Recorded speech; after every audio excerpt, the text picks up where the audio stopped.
Man, what are we doing, man? What are we really doing, man? Are they still on this campaign? Anybody but Shedeur? I can't believe what I heard from ex-Cleveland Browns quarterback today, Brady Quinn. Brady Quinn has this theory and has this notion that you have to go with Deshaun Watson to start the season out for the Cleveland Browns in 2026 as your QB1. He was on the Ken Carman and Anthony Lima show today, and he had some interesting things to say about the reason why Deshaun Watson should be week one starter and you should move forward with Deshaun Watson. You are now tuned into a brand new episode of the Simply Ball Dropping Podcast. I'm your host and the man behind the mic, K-Sap. But the guys, we got to talk about it, man, because this thing is getting out of hand. Anybody but Shedeur. And we're going to talk about it right after this.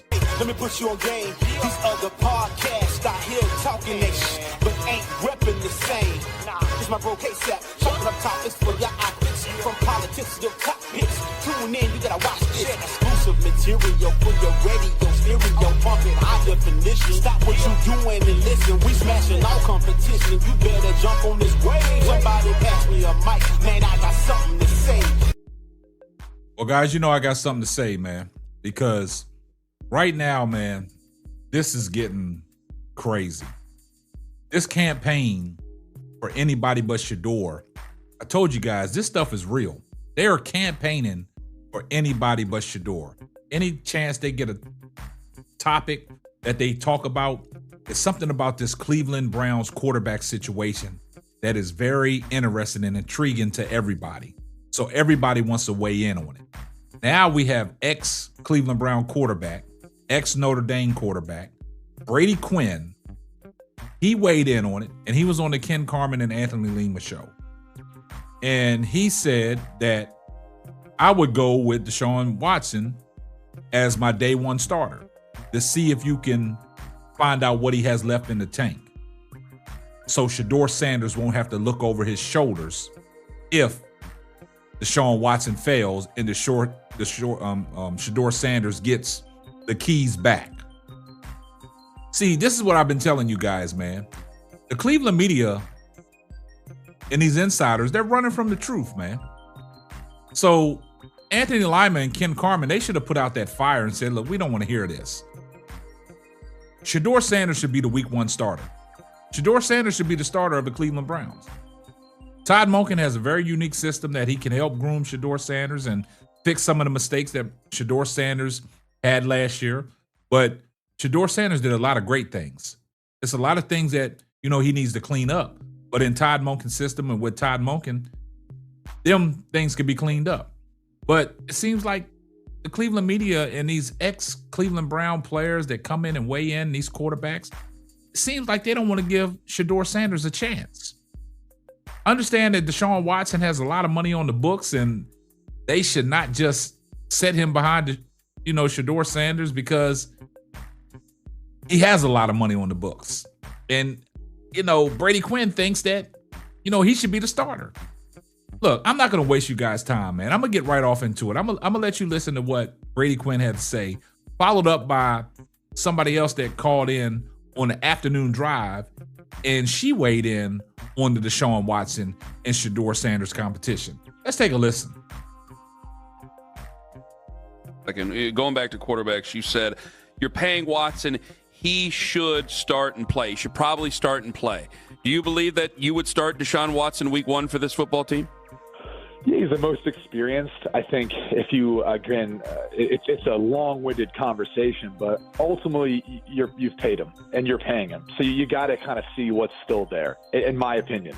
I think if he's healthy and he's able to, then you got to play him, and then you can move on to the younger guy depending on how things go. But that's how I would see the beginning of the season. You go with the guy who's got the most experience, the most starts doing it, and see where he is at, and see if there's anything left to salvage because of the commitment that you made however many years ago. That maybe sounds like more of a business decision and answer, but that's what this league is. And that's what I think you've got to find out this year before you start over again next year, because it's the biggest financial burden.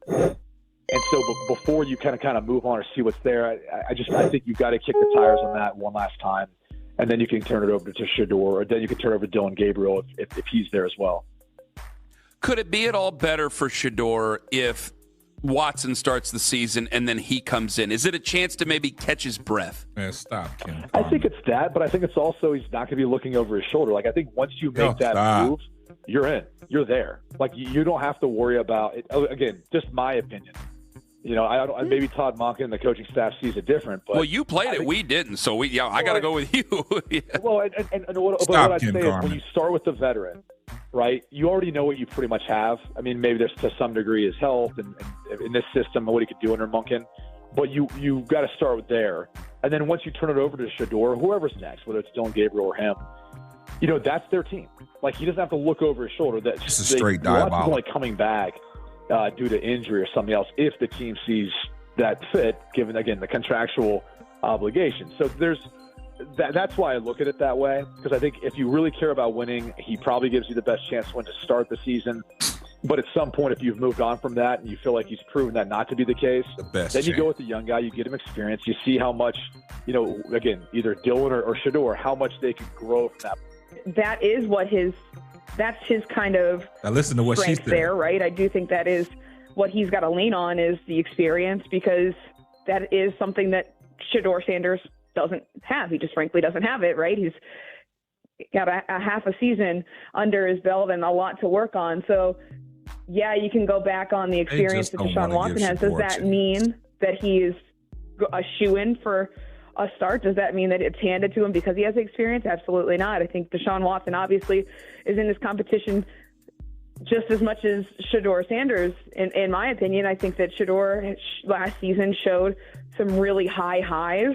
And Todd Monken, I know, is excited about some of those highs. He is excited about the way that he's able to create in-game and have those explosive plays.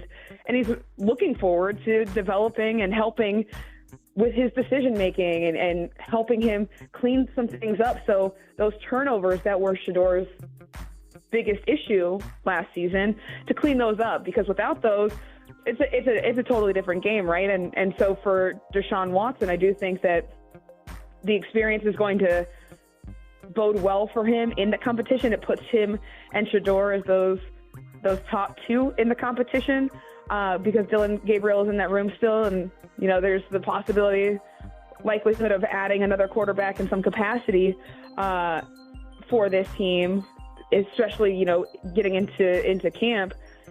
But I think, yeah, that's what Deshaun has to lean on, that he's got that experience. He knows how to operate in a game, and it's less of a learning curve and more of a getting back to what worked for him, and trying to get back to the form of a quarterback that was able to win games. Y'all's time. It's been a long time since he had that consistency, obviously, so that's his hurdle. But I mean, that's the two of them. It's the explosive kind of raw talent that is unmatched with Shedeur Sanders, and what can you tap from his talent pool versus can you get any kind of semblance of Deshaun Watson pre-trade here in Cleveland, and that's what they're going to be looking for. Hey, you guys, you heard what these guys had to say, man, and the lady had to say. Now, do you realize, man, we talking about a Deshaun Watson that's 2.5 years removed from NFL football, coming back from 2 Achilles tears? Do we realize that you're just taking a step back if you have him as your week 1 starter? Man, that's just my opinion, because you're just wasting time. And then the fact that Brady Quinn even mentioned Dylan Gabriel having a chance, it's just asinine. It's just, these people do not want Shedeur Sanders to get a chance. They don't want Shedeur Sanders to get a chance, man. And like I said, man, it's almost like a movement. Anybody but Shedeur. And it's crazy that they're still talking about this leading up to the draft, man. There's other bigger fish to fry than just talking about Shedeur Sanders, anybody but Shedeur. Y'all want everybody else to play. Y'all want everybody else to start but Shedeur Sanders. Give the man a chance. Now you're talking about Deshaun Watson's experience. Yeah, he has a lot of experience, but Joe Flacco had a lot of experience too, but he got traded up out of there. And they turned over the keys to Dylan Gabriel. And then Dylan Gabriel went down, and then they gave the keys to Shedeur Sanders, played the last 7 games, ended up the season as quarterback, won 2-game winning streak, Now you improve on that and let him rock out. You got a new offensive line. You got some things that you can do, and you're building the right way. You still got the draft. You still got a lot of picks in the draft. Go get you a wide receiver. Go get you another offensive lineman, and let's go. Stop taking the keys away from Shedeur Sanders, man. Give Shedeur Sanders a shot. And this is the Cleveland media. They just running from the truth, man. They running from the truth. I see everybody in the comments section, #salute. If you're not subscribed to the channel, do me a favor, hit the subscribe button. Turn your post notifications on so you know every time Simply Ball drops another hot banger. Oh yeah, just in case I forgot, tell a friend to tell a friend. It might not be for you, but it might be for them. And this is going to wrap up another episode of the Simply Ball Dropping Podcast. I'm your host and the man behind the mic, K-Sap. Catch you on the next one. Deuces. Thanks for listening to the Simply Ball Dropping Podcast. Be sure to subscribe, like, and share on all major platforms. That's all, folks.